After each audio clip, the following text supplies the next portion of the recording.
Hello, and welcome to Vaeleen Character Creation, the 2021 edition. My name is Julie, and thank you for spending some time with me today while we talk about the entire character creation process.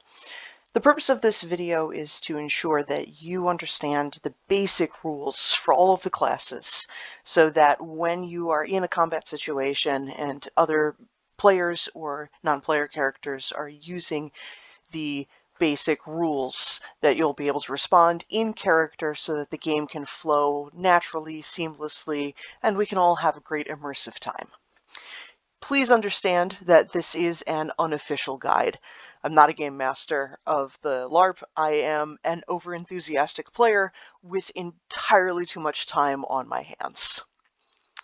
But let's jump into the rules. The primary rule of the LARP is that there's no hate speech permitted at this game. This is an event that only meets once, perhaps twice a year, and we're very conscientious and firm about the not disparaging other people's real-world religions, affiliations, expressions, orientations. And we're here to be a welcome fantasy experience for everyone. The primary in-character rule is that the NPCs are here to make the game better, to work with them and with the game master to further your plot, and not to just break rules for fun. There is a subset of the player community at large that enjoys bending rules as far as they can in order to see what happens. We at the Vaeleen LARP encourage you to not do that. The purpose of the game is to enjoy the game and an immersive fantasy world, not to become a rules lawyer and play with mechanics in that way. There are plenty of other places where you can do that kind of particular shenanigans. We much more prefer the in-character shenanigans. Rule number 3. Your character's class is secondary to your role-playing.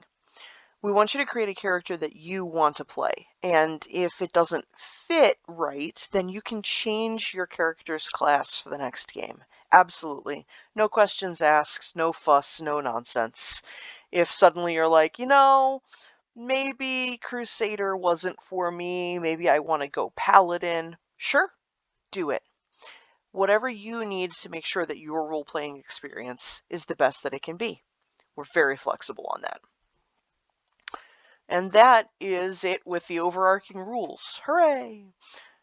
Now, welcome to Vaeleen itself. I'm going to hit a couple of things before we jump into the classes. Vaeleen itself, we're going to start from a broad universe perspective and then hone down into where the LARP itself takes place in the world. So we're going to start with the gods, then the continents of the world, the peoples, the races, and then we get to our particular content in the countries of Telesia, New Valak, the city where it happens, and the factions inside New Valak. As such, the gods themselves, rumor has it that there's more than 35 different gods. We haven't found all of them yet, and unless you are a particular sect that worships that one particular god, you probably won't have encountered that god. So the growth of the gods and the growth of exploring that world is part of what makes this game so interactive and immersive, in that you get to dictate where the next round of exploration goes. I'm getting a little bit ahead of myself. The gods themselves, they walk amongst the people. They're real, they're tangible, they have huge effects on the world. So to say you're an atheist, it doesn't quite make sense in this particular fantasy world. Sure, you can say it until one of the gods appears in front of you at the game, and then what are you going to do? I don't know. That's what role-playing's for. Now, unless you've pledged yourself to a specific god, for example, you're a Paladin or a Cleric or a Crusader, then praying to different gods for different things is absolutely common. So if you want to pray to Celis for love, but then you want to pray to Galena for better beer, go for it. Do it. That's part of what makes the world real. The gods have different domains, and if you know what they are, use them. I'd love to hear more oaths using in-game gods. I think it would be hilarious, and again, that extra level of immersion. The gods themselves appear in numerous different handbooks, and we're working on a section of the upcoming website for Vaeleen to be devoted specifically to the gods. There's too many to mention inside the scope of this particular video, so I encourage you to look around. The only god that no one plays a follower of, because it is the antagonist, is Kosine. He is the god of plagues. Kosine is currently trying to destroy all of creation. No, really, all of creation. No one likes Kosine. Doesn't matter which other god or alignment or etc. you have. Kosine is not your friend. So that's the gods in a nutshell. And as I said, please do a little more research in terms of who it is you want to follow. And if you don't want to follow anyone in particular, you don't have to. It's only really required for playing one of the religious classes. Again, Paladin, Cleric, Crusader, and Druid to an extent.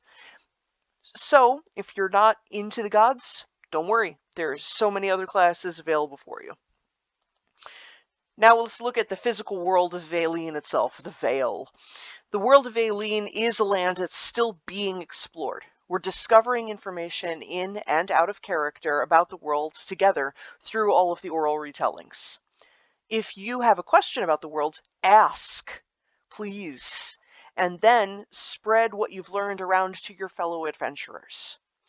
We only get to learn about the world through asking, through pursuing quests, through deepening the relationships between the non-player characters and their travels, or if you have an out-of-game action in between sessions and your character goes for an exploratory romp through the continents. That's the only way we learn about what the world is and what it's made of, and through finding books and stories at the LARP itself. There's so many different things left to learn, we don't know the half of it. We do know the names of the major continents.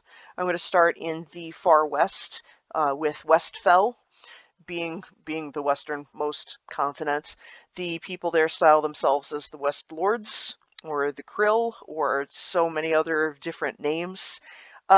They like to spread their imperialism all over the place. They've engaged in a number of wars across the world. Then in the north of us we have Solaria. It is cold, it is brutal, and the people there are very strong. In the center is Telesia. That's where the game we play is set currently. And in the center of Telesia, there's a very little town called New Valak. That's the town you'll be in. Now, we're still on the continents, though. In the south, we have Oromir. Over in the east, we have Dastral, east and west Dastral, and then Aradia. And all of these big continents have so many different people. They're huge, giant populations. There's an entire handbook about the men of Vaeleen and where they live. And again, that's another 30 pages of information that I'm trying to sum up in one little slide. But the continents aside, we're focusing in on Telesia. The people and the races therein. You can be any race with prior approval. Now, in previous years, we've welcomed humans, obviously elves, dwarves, catfolk, lizardfolk, tieflings, fauns. Your imagination is the limit. We want you to come and be who you want to be. So there is a handbook for humans regarding the history of the nations and the wars between them, but as a new adventurer, it's highly unlikely that you're a player in the global politics. Yet. You'll get there. There is a handbook for elves that's in the works. There's 6 flavors of elves, and they live all across the world. You've at least seen an elf in your lifetime. If you're playing a human and I live in a tiny farming village, you've still seen an elf. They're ubiquitous to the world just as humans are. As for the other races, we can cross that bridge when we come to it. It depends on who arrives and who's playing in the game that year. Telesia is the continent that we play on, as I said before. And there's a couple of countries to note. You've at least heard of all of these. Terravin. Terravin is the largest country. It currently is the entire eastern side of the continent. It used to be bigger. However, people have had wars, as we are wont to do. In the southwest, there is Soleran. Soleran won its independence from Terravin. Soleran, the best way to describe Soleran is that it has a French accent, and so everything's flavored modern world French to it, but this is a fantasy setting, and so any other stereotypes or whatnot that you may harbor about the country of France in the real world does not apply. So we use the accent to differentiate people regionally, and that's about it. North of Soleran is Svecia, and Svecia is clan-based sailing folk and all of the associated stereotypes therein, but again, still also with a fantasy world. I feel like I'm doing a disservice to all of these countries because I'm not going through the book itself, and there's just too much. But I want to make sure that you know that these are places to at least be aware of and have the name for. The newest on the board is Askalon. Now, on the map itself, it's notated as a city, and it has a couple of dots around it to delineate a country line. Askalon is one of the largest cities on the continent. I've read somewhere that it was the biggest, but I don't think it's the biggest because down at the very, very south end of the continent, there's a city called Solus. And Solus looks like this world's equivalent of New York City in that it's so big, it spans 2 continents. It's got, permanent boats going in between the small strait of ocean they're in. But if you're going for cities that are strictly on Telesia, I think Askalon is the next biggest. As such, it's recently come up with a queen, and we're still learning things about Askalon because it's one of our nearest neighbors in New Valak. Moving back towards New Valak, there is Tiersis. Tiersis is the largest city closest to New Valak. It is to whom our little town, our barony now pledges its allegiance, and there are other towns in this particular region that were growing in numbers and in size and trying to bolster up defenses because we've heard rumors that war is coming back again to the continent of Silesia, and better to be prepared than not. So, New Valak into Tiersis. And let's now talk about New Valak itself. New Valak, the town, is player-controlled. We, the players, are responsible for the major town changes and upkeep. It's a lot of power, and it's delightful, because the players have full agency in what it is we want to do, what we want to pursue. The only way this game advances is because we want it to.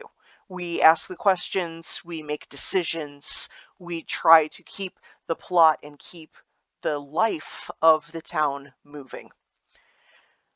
Now let's look at our 2 major NPCs. Is Baron Dorian Lebastian. He actually does the work when the players aren't there.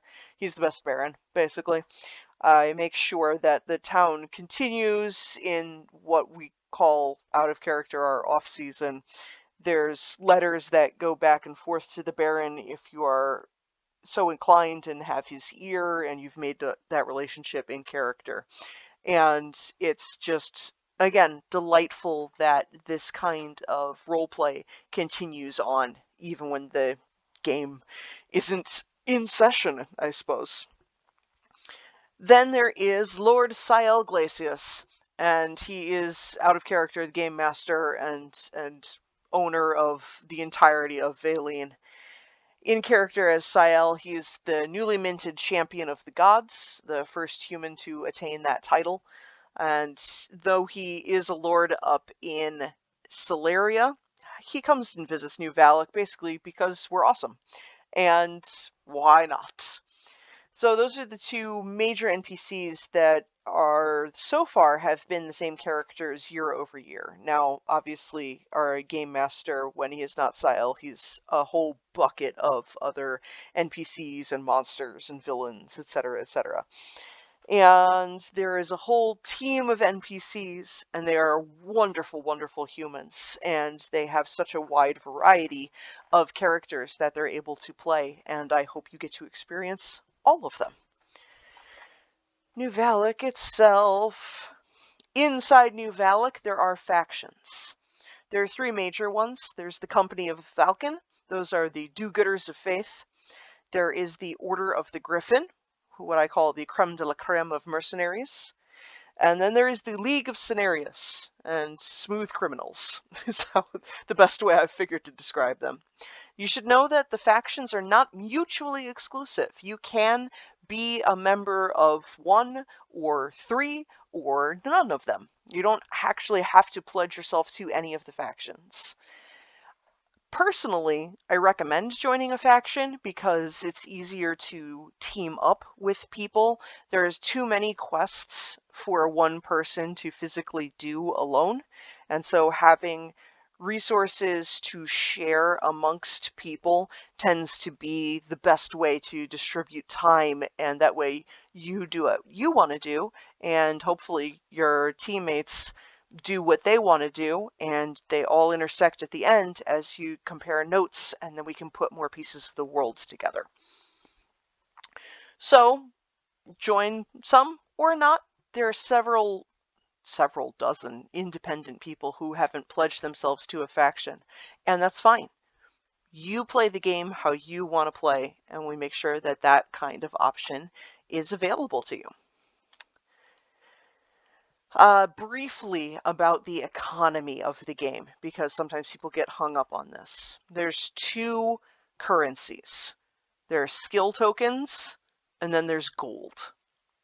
Skill tokens are what you use when you're enacting a skill or a spell.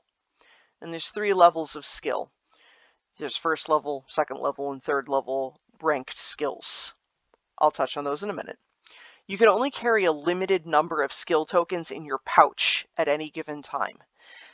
That way it evens the playing field when you're out on a mission, out on an adventure, and that way you don't have a really, really rich character just bowling over everyone else, because if you're first level, you can only carry 1 third level skill token.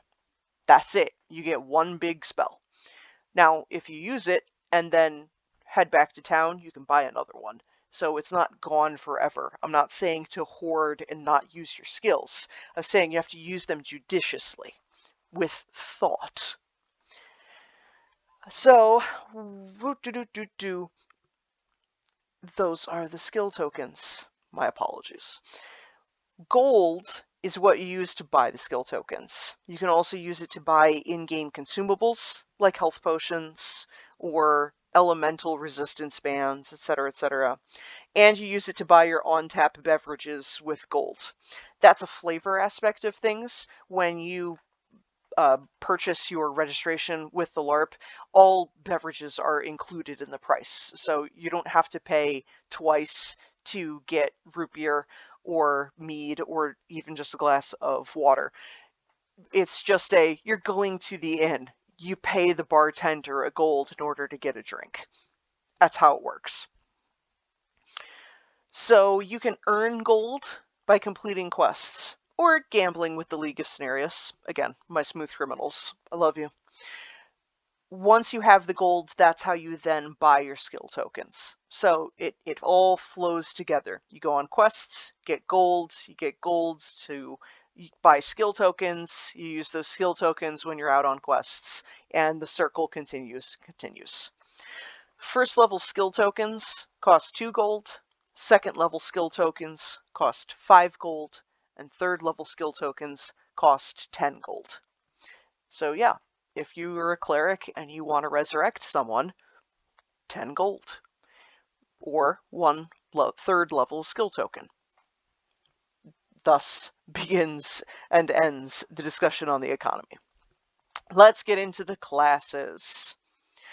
As a first year player, you're going to have access to your 0 level, your first level, your second level, and your third level skills and spells. That's it.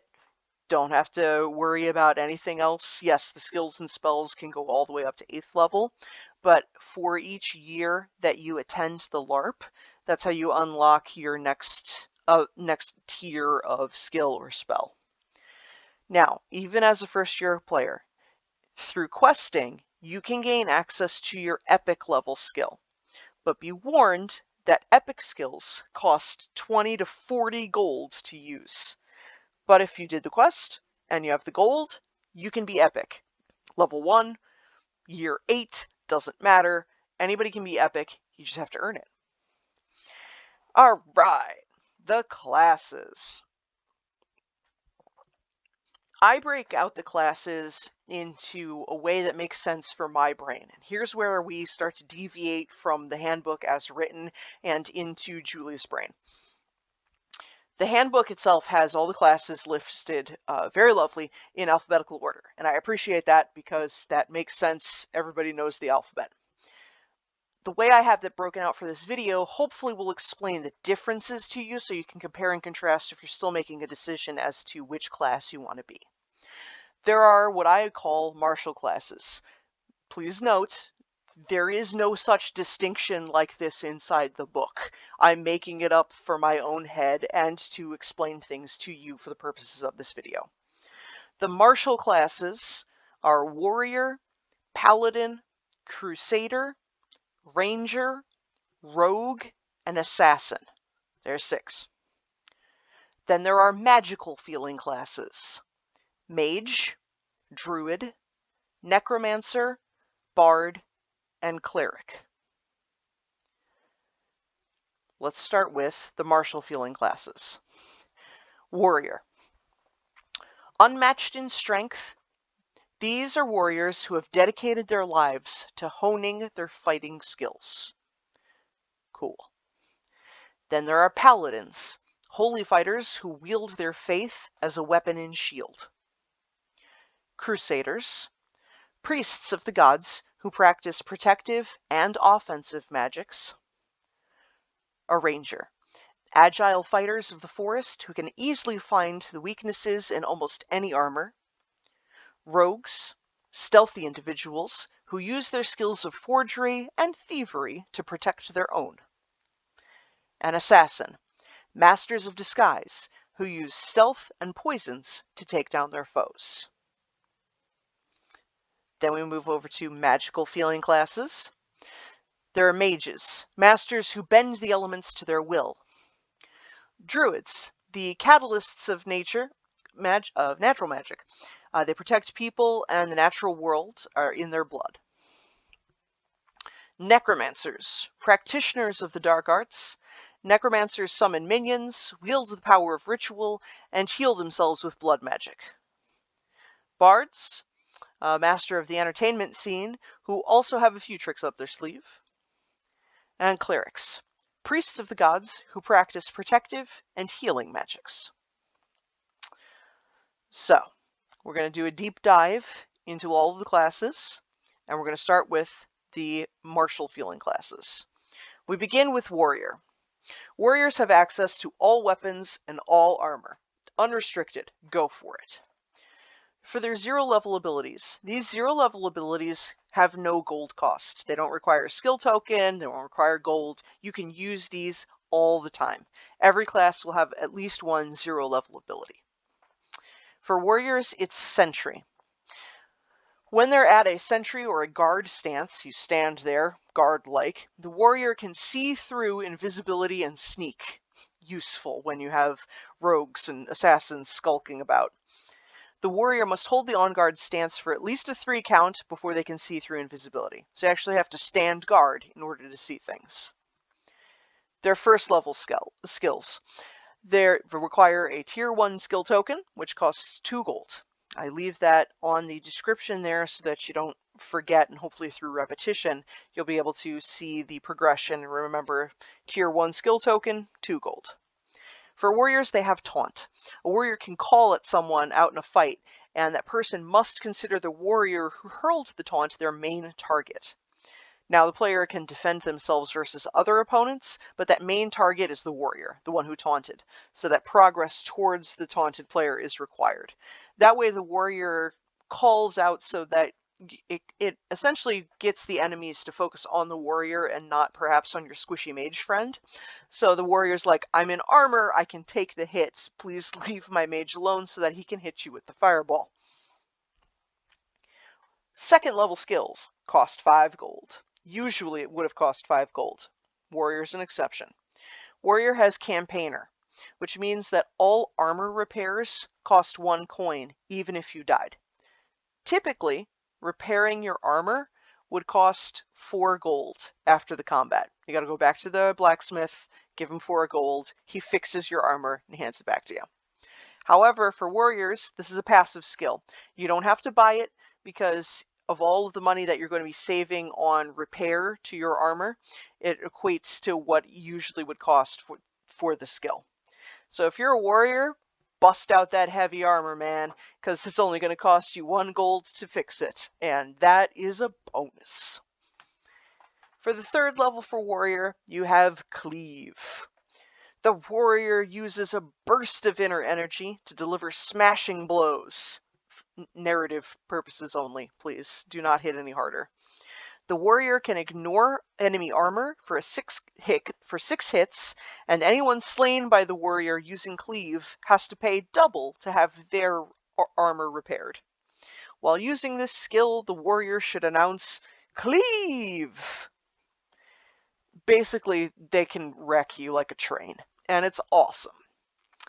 Warriors can also gain access to their epic skill, which is called Battle Tactics. This is why I lead with the warrior for the martial classes, because Battle Tactics is one of the most thoughtful abilities that you can have when you're doing small group tactics, which is what the majority of these missions are. Is that you're going to have your strike team of 4 to 5 people, you're going to be facing a horde of enemies, and the warrior has the ability to announce battle tactics. And the following things happen. The game is whistled dead, or stopped. We blow the whistle so that it pause on combat. And the warrior's allies can gather together for a 20 count to discuss strategy. The warrior automatically taunts one target that, well, the opposing group gets to choose, because you gotta have a little bit of balance. And the warrior gets to pick a boon from the following list. There's 6 items that they can choose for in their boon. They can have an uphill advantage, where the opposing team cannot run, only walk or fast walk. They can outmaneuver, where the opposing team must not gather closer than 6 feet together, except to heal. They can create chaos on the battlefield. The opposing team can't move closer than 10 steps without stopping for a 2 count. Or the warrior can call for a protective formation, where his teammates gain a bonus to their weapon arms. It comes back after a double heal or resurrection and continues on through the whole combat scenario. What that means is that that weapon arm, everybody's weapon arm, now has basically imaginary armor around it. But it's not armor that you need to get repaired at the smithy. It means that a Paladin or a Cleric or even an advanced Crusader can heal that arm, and then the imaginary armor comes back onto it. It can be really useful.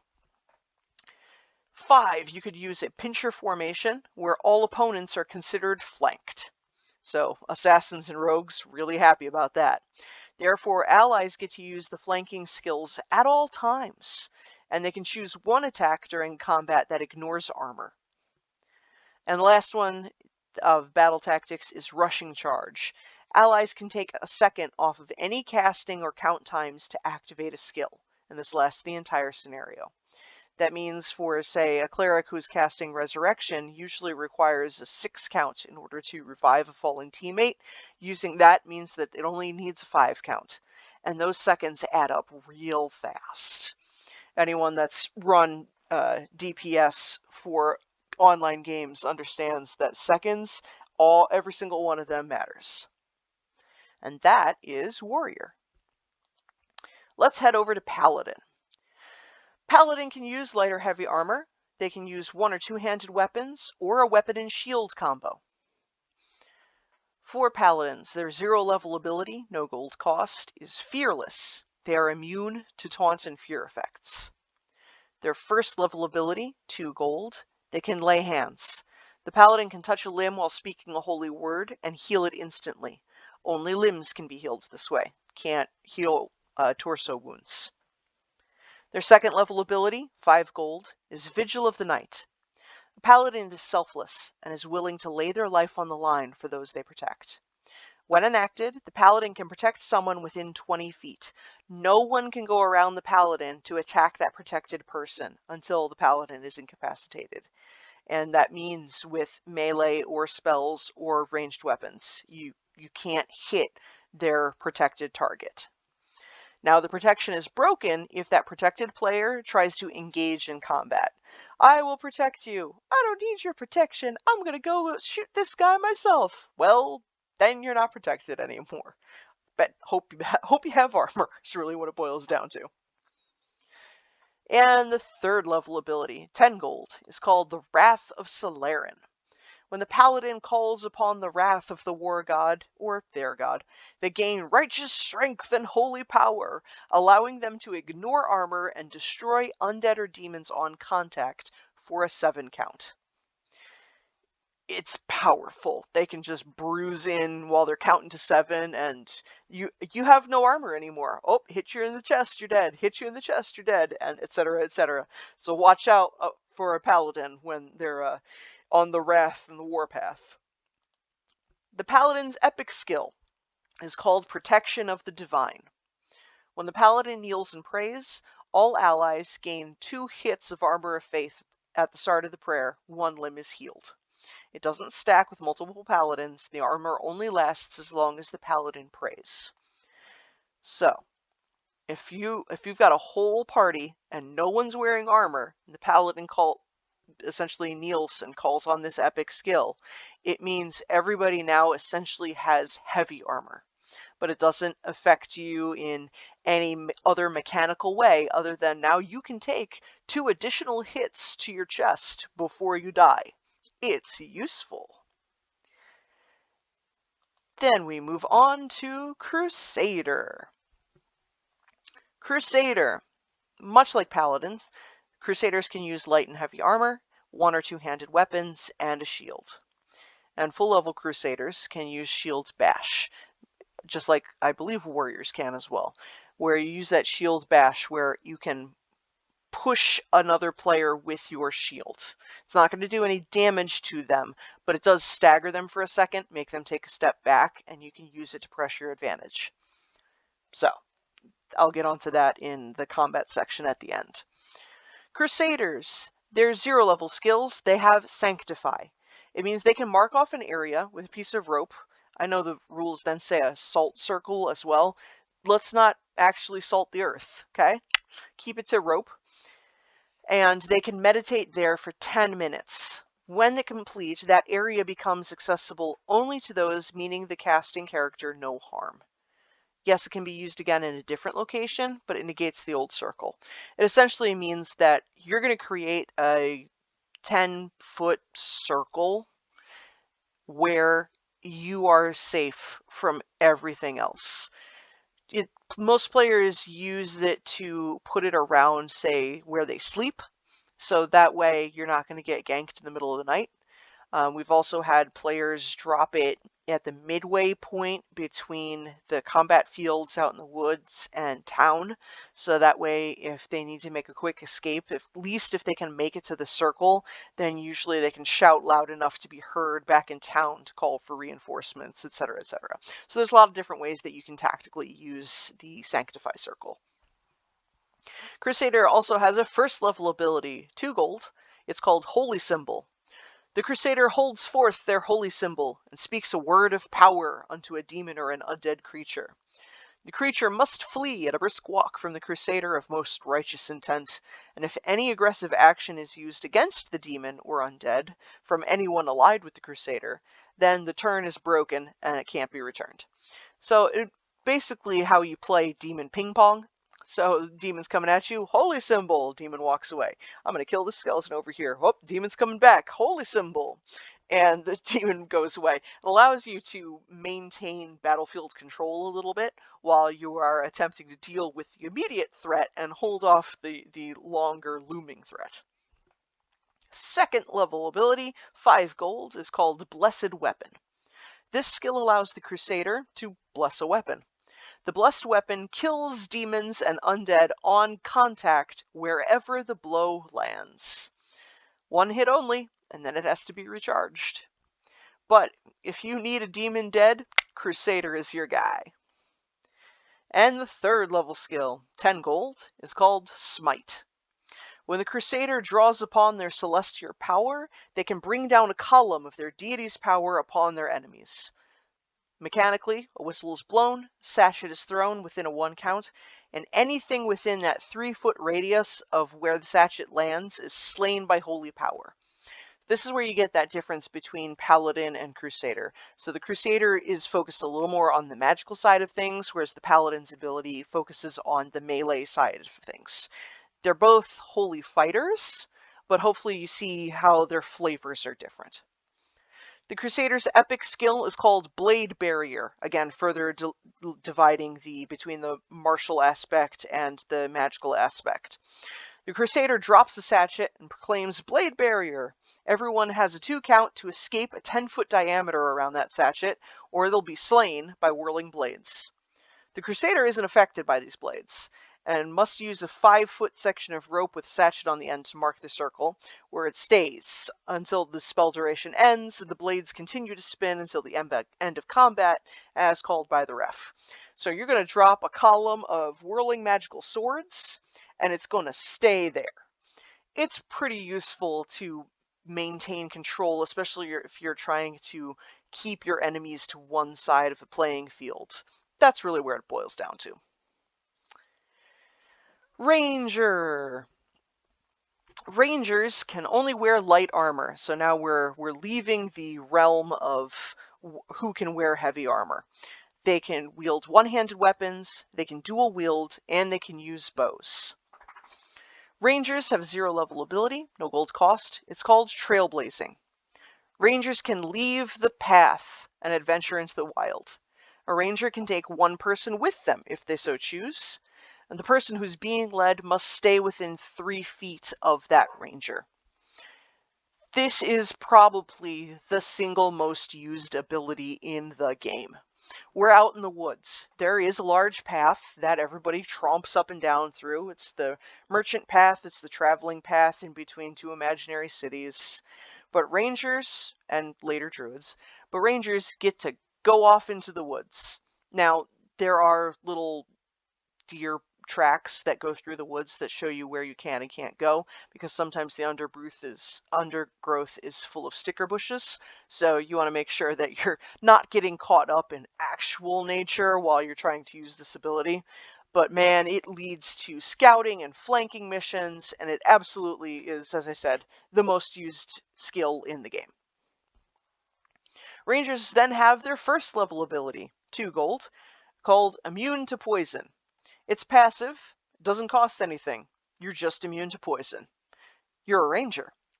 Nothing can hurt you. You've eaten those berries and you've built up your tolerance to poison. Second level skills, 5 gold, is Entangle. A ranger can throw down a sachet, and anyone who is hit by it cannot move their legs until combat is over or they die. If you get hit by Entangle, that's it. You're right there for the rest of the combat. So unless you yourself have some kind of ranged method of doing damage, you're going to be sitting on the bench for that one, Chief. That's how it works. Third level skills, 10 gold, the Eyes of the Ranger. When the eyes of the Ranger are upon you, yeah, there's a reference there, you cannot sneak past. Rangers can see through sneaking during combat, and although they don't out the sneaking character, meaning they can't reveal them to the entire company at large, they can still attack said sneaking person at will. The skill lasts for one entire battle, and then it must be recharged. So if you've got enemy rogues and assassins creeping around, you want to have a ranger with you, because they're going to be the only defense that you have against that rogue or assassin. The Ranger Epic skill, Hail of Arrows. So the arcane magic that the Rangers learned can be put to use to enhance their already deadly skills. When a Ranger calls forth Hail of Arrows, they can arc shot, and then that arrow multiplies, filling a 10-foot radius with arrows. The area of effect is centered around where the arrow lands. So if you've got a ranger in the back and they shoot a big high shot up in the air so that it comes down in the middle of the battlefield and it looks like it didn't hit anybody, but oh no, while it was in the air they called out Hail of Arrows. If you're within 10 feet of that arrow on the ground, you dead. Very, very useful. A rogue. Here we go. Rogues can also only use light armor, and they can only use one-handed weapons, bows, or throwing knives. Their level 0 ability is Pickpocket. This skill allows a rogue to dip their hands into pockets to grab coins and other treasures. Items that are able to be pickpocketed will be specially marked. Rogues are the richest characters in the game. They find what things can be pickpocketed and sold for gold, and they use that all day long. You need money? You're going to want to go to a rogue and see if you can get a loan, because I promise you, they have money. Their first level skill, 2 gold, is Combat Sneak. To sneak, the rogue must crouch slightly and has no more than 12 seconds to finish sneaking. Non-combat sneak in town is free and unlimited, which is why they will pickpocket all day, every day, and will never get caught. But man, you got to keep that crouch while you're moving through town, and if you slip on that, then the town guards are going to see you, and then you're going to be in a world of trouble. So make sure you've got thigh muscles that can handle being in a crouch for the day when you're trying to make your money. Why does Combat Sneak come in handy? For your second level skill, 5 gold, it's Backstab. The skill allows Rogue to ignore armor in the back. The skill can't be performed from the front or in any kind of combination of shoulder roll into the strike. We've had people be like, well, if I hit them at a 90-degree angle in their shoulder, does that technically count because it's on the midline between the front and the back? No, go for the back. You're going for a back stab. Go stab in the back. Use your sneak, get back there, and stab in the back. Because if you can get that torso hit, one hit, it ignores armor, dead, critical injury. Third level skill for rogues, 10 gold, called Step into Shadow. A rogue can step into the shadows even in the middle of combat. They can't attack or move while they're there. However, they can sneak out of the shadows to escape. If they're sneaking out with the intention of then perhaps using Backstab, then the sneak fails. So when they put down their chip for this skill, the rogue using the skill has to make an X with their arms, and that's how you signify that you've stepped into the shadows. You can't see me anymore. I have disappeared from your eyes. That's how the NPCs know to turn away. Ah, darn it, I lost the rogue. He from the shadows. You know, that kind of thing. The rogue's epic ability is Shadow Step. Oh boy, I think this might be my favorite of the epic abilities. Here's why. So the rogue, having dabbled in magic use, and practically being born in the shadows, and not merely been adopted by them, it has forged a new skill. They've harnessed the shadows to be able to step through them in a blink of an eye. The rogue, when using this ability, will make the whistle, and combat will stop and announces a shadow step. The rogue can then teleport from target to target through the shadows and backstab each of those targets.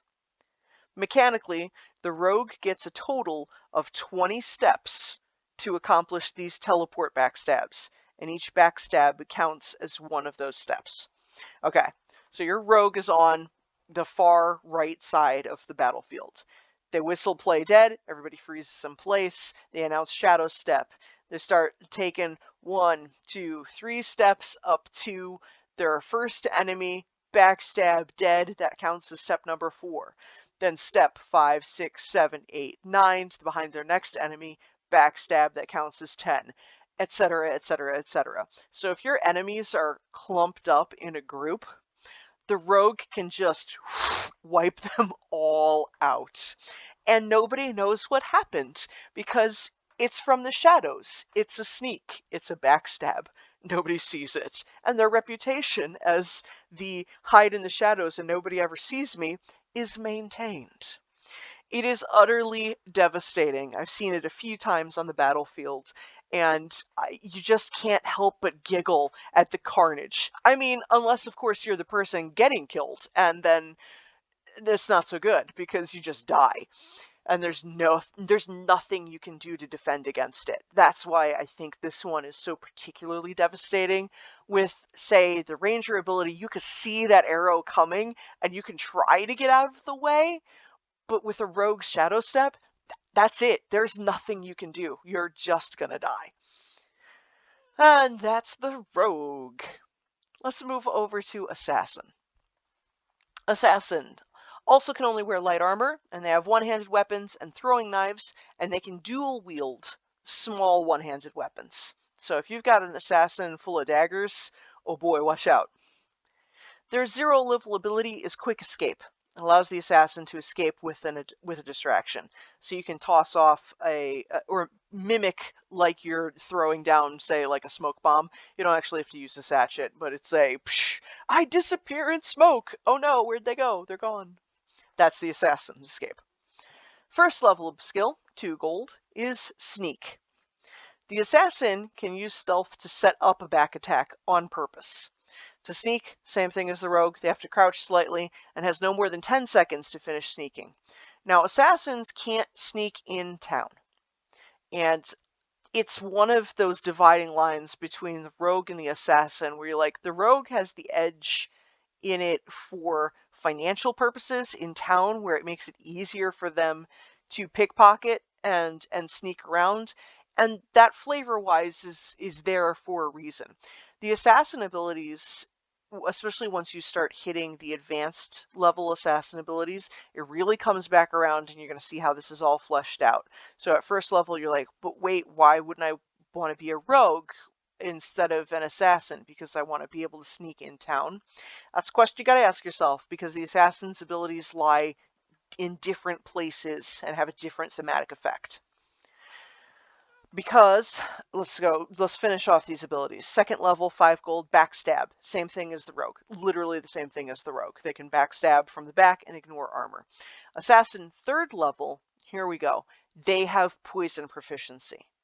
The assassin can coat blades in poison, and the next slice that lands, even if it's just on an arm or on a leg, it's fatal, no matter where it lands. Now, it can't penetrate armor, but if the armor is already disabled, then the assassin is so deadly even with just a nick on the finger. They're going to kill faster, and frankly with a flair, a style, a panache, whatever word you want to use. And that's how the assassin's going to dominate in that way.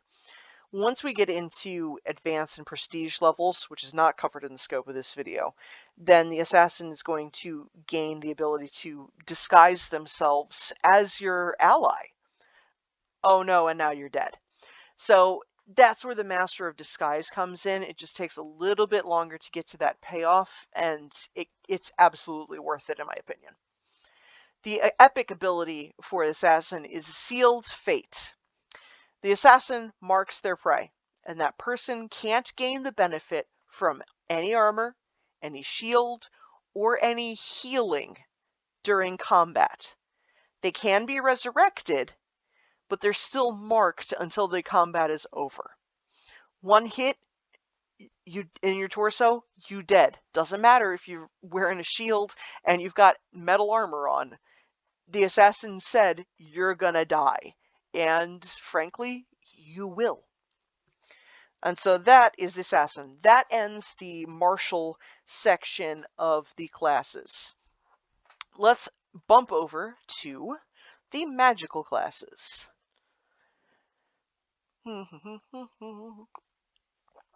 For that, we're going to start with the mage.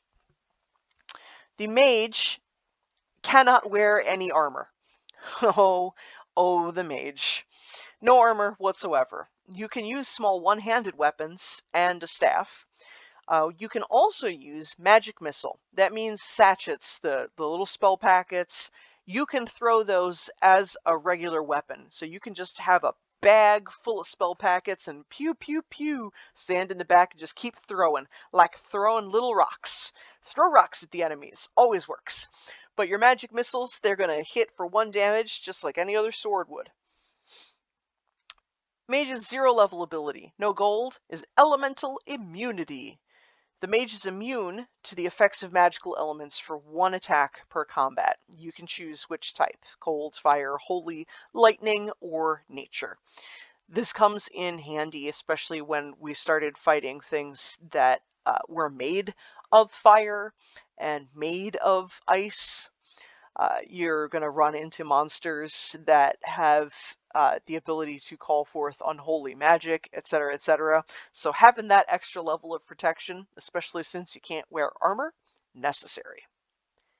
Mage's 1st level ability, 2 gold, is Invisibility. That's how your mage escapes. The invisibility spell is broken with any action that isn't movement, such as picking up an item, trying to attack, etc., etc. It's the mage's responsibility to designate that they are invisible.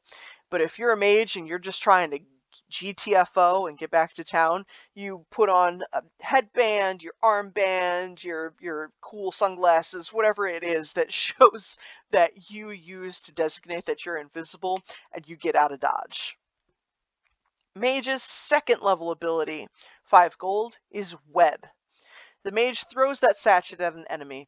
If it hits, the target is completely immobile for a 15 count. I'll let you use your imagination to determine what you could do to somebody if they're completely immobile for 15 seconds. Spoiler alert, you die pretty quickly. So Web can be incredibly useful. Web is not an area of effect, it is a single target spell. And so that has been clarified in the past. I wanted to add it here as well. Mage's 3rd level skill, 10 gold, is Energy Ball. You can choose what element you want it to be. Is it an electricity ball? Is it a fireball? Is it an ice ball? You blow the whistle, you throw your spell packet, and anyone within 3 foot of that marker dies, either shocked, burnt, or frozen. Hooray! Fireball. Now, for the mage, that epic skill is called Meteor Swarm. Longtime players of role-playing games know what Meteor Swarm is.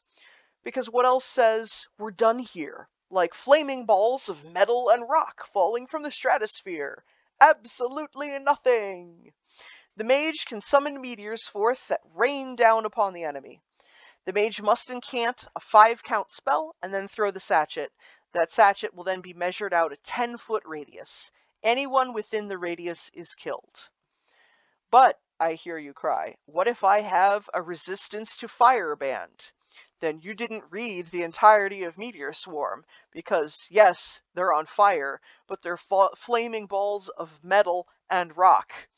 And there is no flaming balls of metal and rock resistance band. You're still gonna die, because they're falling from very high, and you're going to get flat.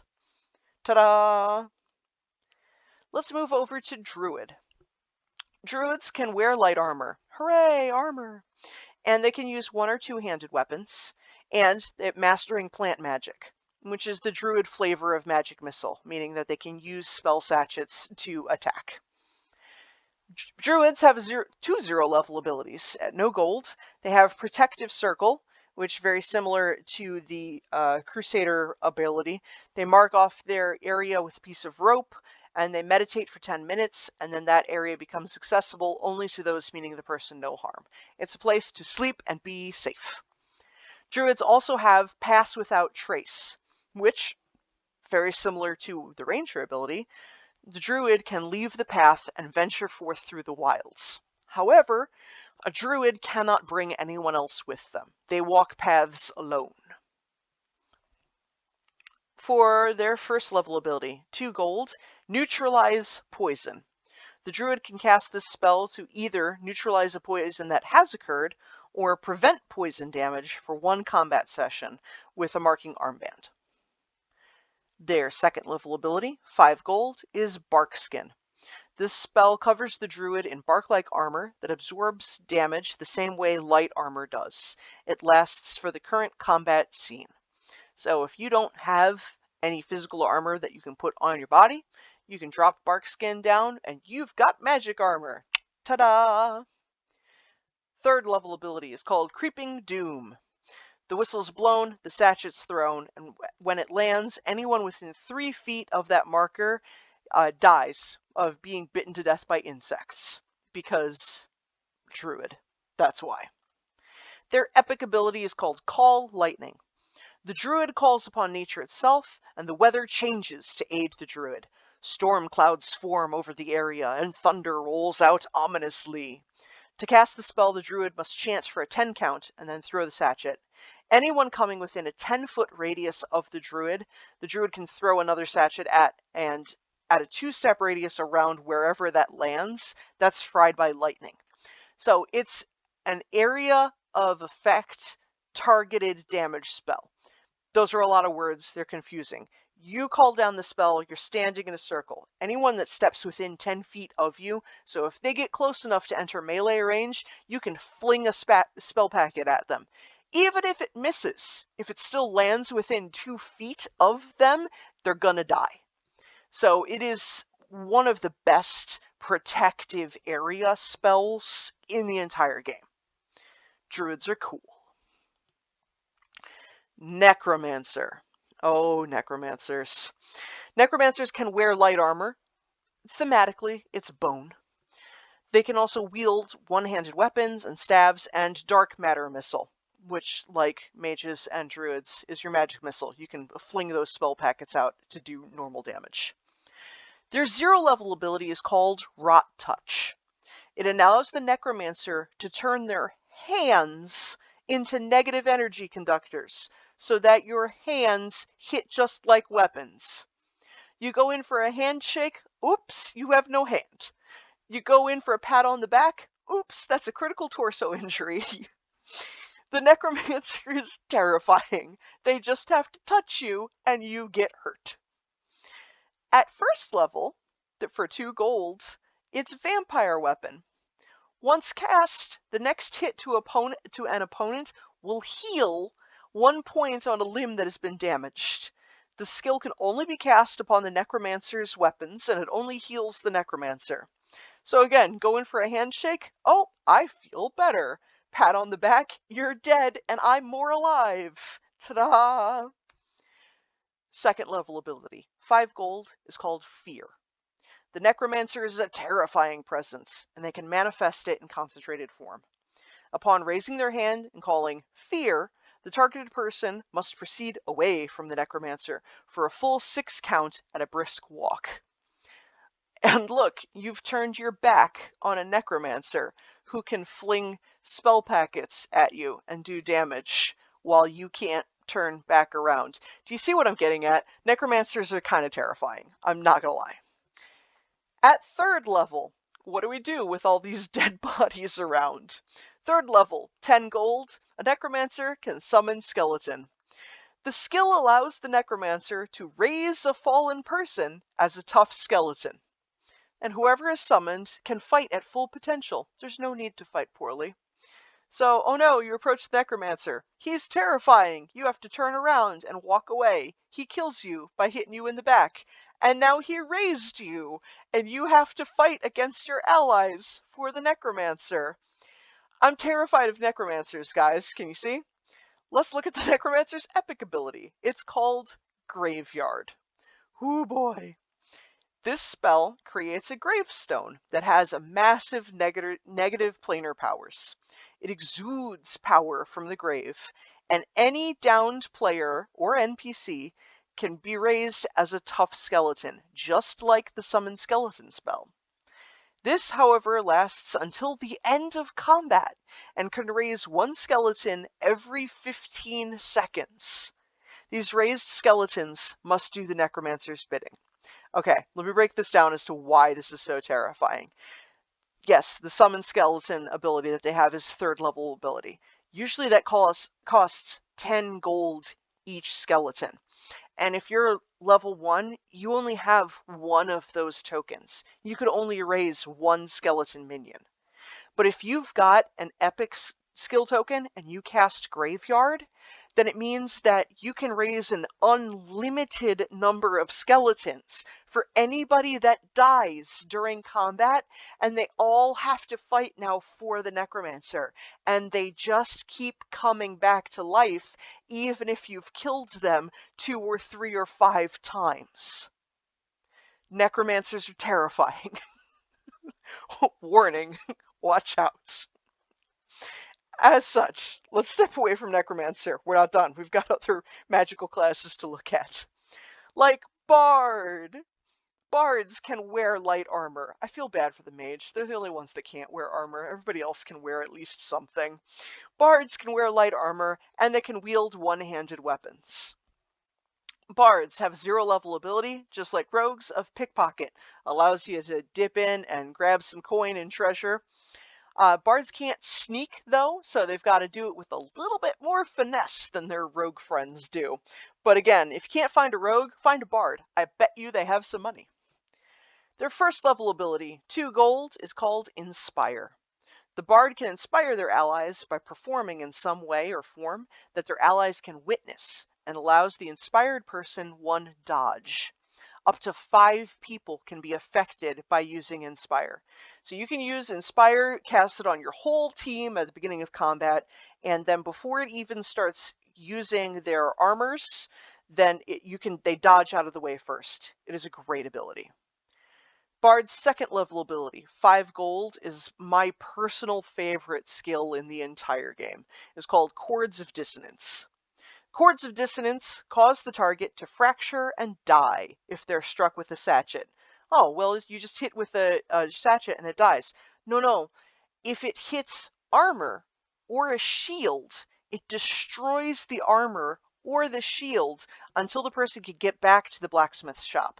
So if you're being faced down by an entire line of warriors or paladins or clerics, and they all have shields, bam, bam, bam, bam, you hit them all with Chords of Dissonance, and they all have to drop their shields, because you just destroyed all of them. It is devastating to small groups that fight with shields as their main tactic of defense. And I loved whipping it out, especially at those wearing metal armor, because usually they'd have to take 2 hits of armor before it goes away, or just 1 Chords of Dissonance, and now you have no more armor. It is delightful, especially because morally, I guess, it really demoralizes your opponents. It's lovely. They also have their 3rd level ability, 10 gold, called Song of Time. When this song is played, there's no specific song. You get to make the song that you want. When the song is played, time is turned back by 30 seconds, giving everyone a do-over. It can only be used once per situation. This is invaluable, especially if your clerics are all out of resurrections, or suddenly the bard finds themselves surrounded by 4 corpses, they can be like, nope, we're gonna try that again, and rewind time 30 seconds, everybody's back to life with all of the abilities that you had before. It's great, it saves your bacon. The Bard's epic skill is called Notes of Discord. This is the ultimate nope spell. Everyone's heard a song that makes their heads feel like they could explode. Well, now, with the power of awful earworms, the Bard can do exactly that to their unwitting victims. When the Bard strikes these horrendously catchy notes, anyone in a 10-foot radius must cover their ears and make noise while fleeing, or their head explodes. If they do manage to escape, they cannot attack the Bard in any form, melee, ranged, or spell for the rest of the combat, or the residual earworms will kill them. So, the Bard can stand there, continue doing damage, or inspiring their opponents, and nobody else can hit them for the rest of combat. It's delightful. And the final class, that's my personal favorite, is Cleric. Clerics can wear light armor, they can wield one-handed weapons, and they can shield defensively only. They have 2 0-level abilities. They have Sanctify, just like the other ones before them. You mark off an area, meditate for 10 minutes, and then that area becomes their own personal sanctuary. They also have Heal Limb. A cleric can pray for a 3 count and heal the injured limb of another person, and they can heal their own limbs for 6 counts. Their first level skill, 2 gold, is Holy Symbol. The cleric can hold aloft their holy symbol and speak the word of power unto a demon or an undead creature. This is the same as the Crusader. You use this ability to play demon ping pong and keep that looming threat over there away while you continue to do what you need to do over here. Their second level ability, 5 gold, is Hold Person. The cleric speaks a prayer, throws the sachet. If it hits their target, the target is paralyzed for 10 seconds to hold their opponent still. No one can harm the target until they're released and given a 1 count to recombobulate. The cleric's third level ability, 10 gold, Resurrection. The player can resurrect any incapacitated target by praying for a 6 count. Now there's a reason I save the cleric for last, and you'll note by looking at these abilities. There are no offensive abilities. Cleric is the only defensive-only class. So, they're your healers. They're doing their best. Don't ask them to do damage, because they can't. Cleric's epic ability is called the Power of Life. They pray for a 10 count, and then their deity manifests in some fashion upon the field. It heals anyone within 10 feet of the cleric of limb damage, and it lasts for 30 seconds. So even if you're standing around the cleric for those entire 30 seconds and you continue to get hit in the arm, Elias, my arm, then every time you get hit in that, it's going to heal automatically. That's the power of this 30-second spell. At the end of that 30 count, anyone who was slain can resurrect for half price, so for 5 gold. So it's really a continue to heal, we're fighting against overwhelming odds, we're surrounded. I'm going to pop that so that it's really hard for you to die, and if you do die, we're not all going to go bankrupt while trying to raise you. And that, my friends, are the classes. As you progress in the game, you're going to get deeper pockets and you're able to hold more skill tokens and you're going to get new abilities. You can continue as a single class and gain your prestige level abilities, or you can start taking on a secondary class to multi-class and get a wider variety of skills. For example, in their first year visiting New Valak, Elias, that's me, could carry 3 first, 2 second, and 1 third level skill token. I could cast my 3rd level spell. Now in my 7th year in town, I can carry 8 first level, 5 second, and 3 third level skill tokens. I can also cast my 8th level spell.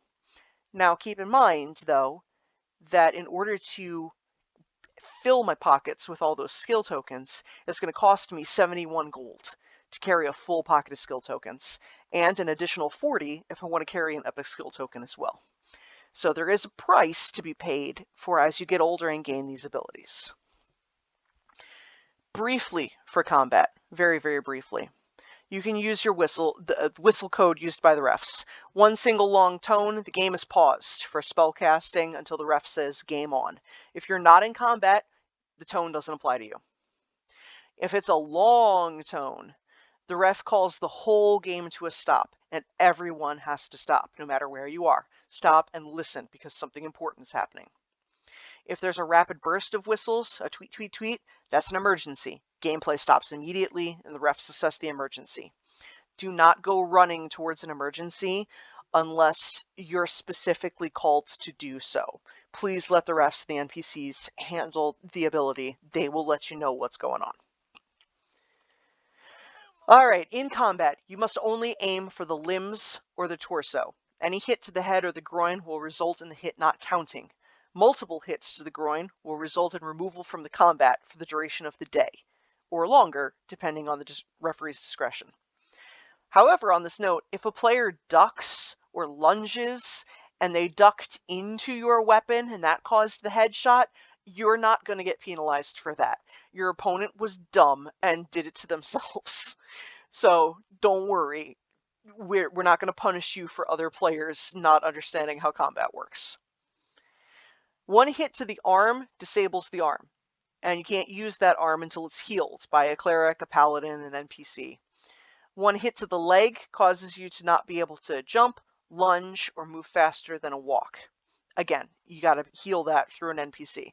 Now, you can get all 4 of your limbs hit, and you're still not dead. You can't do anything other than, walk over to someone to get healed, but you're not dead. Only if you get hit in the torso, that's a critical injury. That's when you call you're out, and you have to let everybody know that you're unconscious, and you move yourself out of combat. Don't fall to the ground. Don't take a knee. People are going to trip over you, and nobody likes that.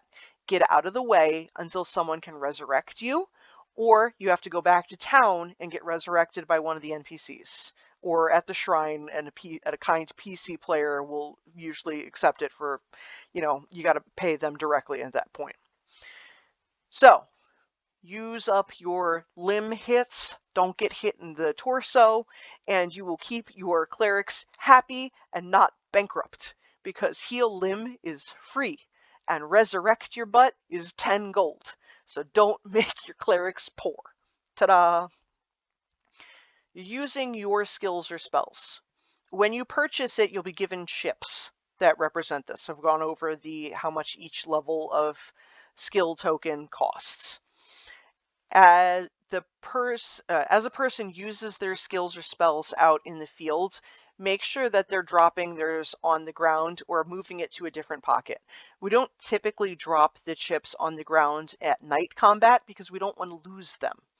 But we are still using the honor system with each other, so everyone's pretty well aware now that you can only carry at your 7th year of attending, you can only carry 3 level 3 chips. So if Elias suddenly raises 4 people in a combat, well, that's obvious cheating because she can only carry 3 chips. A note about NPC healing. Depending on player interaction, an NPC might decide not to provide their services for free. NPCs can charge a player or refuse service at their discretion. Now, we're not saying charge real-world money, we're saying charge gold. But be nice to the NPCs, because they have the power over whether or not they're going to heal you for free. Weapons. Weapons have to be approved, bluntly, is what it boils down to. If you have a weapon, it has to be approved by the refs or the game master. There are weapons that are available for you to borrow, to loan, and there should be plenty for everybody, especially because we only go out in small strike teams. There's plenty of weapons to go around. Don't worry, you'll have time to practice and get a feel for them. They're very light, they're very intuitive to use. I can't think of a single time anybody's had any problem with weapons. Please note, if you bring your own, they have to adhere to at least Belgarth standards, in that they have to be wide enough so that they're not entering the orbit of your eye, and they have to be approved, because we want everybody to be safe. Yeah, we're fighting for fun, but let's fight safely. Similarly with armor, it has to be approved. Light armor is leather or padded, something that's going to grant you one area of protection until you start taking actual physical damage. Heavy armor, being any sort of metal, chain, scale, plate, etc., grants you 2 hits per covered area.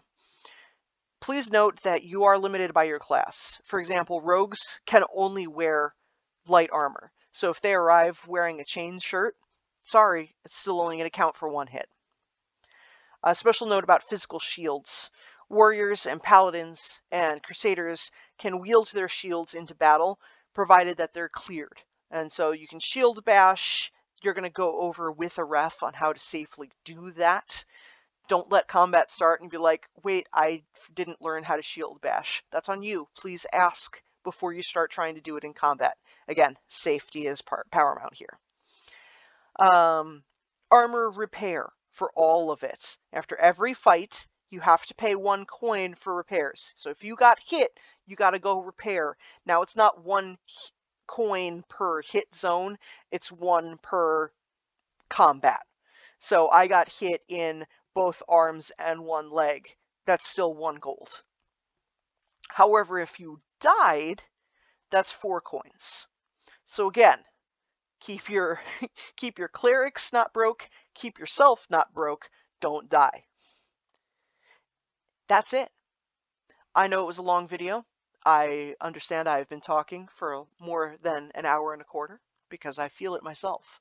And I thank you very much for spending time with me here for the beginnings of character creation.